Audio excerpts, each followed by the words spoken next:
When Children Make History, a tale of 1857, written by Nandini Nayar, narrated by Seetal Iyer. When Children Make History, a tale of 1857. Prologue, Sonpur, 1913. The old man loved the sun that came pouring down into the middle of the courtyard, and that was where he always sat on the cart that lay there through the year. In the summer, the strings of the cot were tightened, and then the women of the household, his wife and daughters-in-law, helped by other women from the neighborhood, dried papads, chilies, and other preserves in the hot blaze that shone down. In those days of heat and dust, when it seemed as if each hot day was followed by a hotter one, so that the entire summer seemed like a string of steadily increasing beads of heat, he chose the coolest room in the house and stayed there. But now, when the sun hung like a fuzzy yellow-orange disk, its feeble warmth eagerly sought by people, the old man was invariably in his seat on the cart. People came and went, intent on their work, their strides long and purposeful, their voices loud and strident when they were arguing, soft and secretive when they were sharing something confidential. Like his oldest son said, in the atmosphere of intrigue and uncertainty, you could not trust anyone. He always threw dark looks at the old man, his father. When he said this, the old man saw these looks, and his ears heard the subtle murmurs that ran from mouths to ears. But he paid them no heed and concentrated instead on getting as much of the sun as he could into the old marrow of his tired bones. The whispers continued, and often they burst out of the confines of good behavior, and then they reached his ears.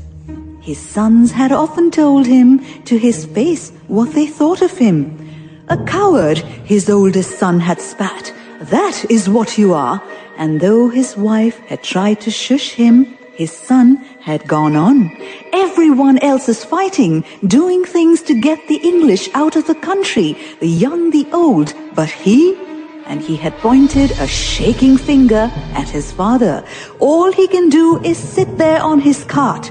The old man listened to these words, nodding, because of course every single word his son said was true.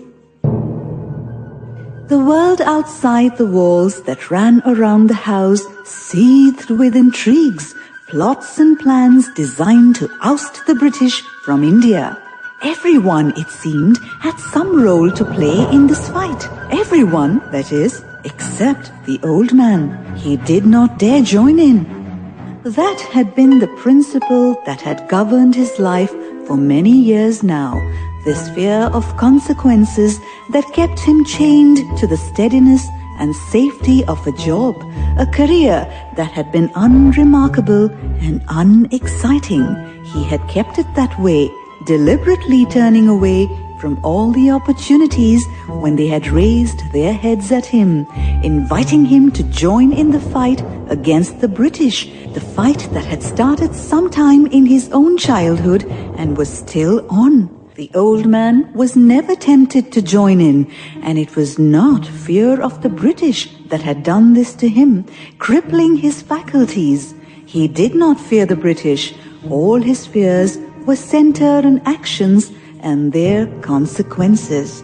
He had seen once, long ago in his childhood, how actions, whether plotted out in great detail or else thoughtlessly taken, could have far-reaching and unforeseen consequences.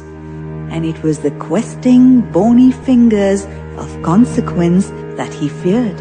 And so he chained himself to habits, to a harmless routine that he adhered to, waking up and bathing, having breakfast before settling down in the courtyard, staying there till sleep sent him indoors where he rested.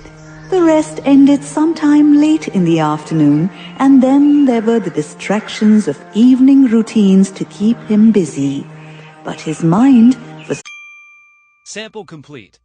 Ready to continue?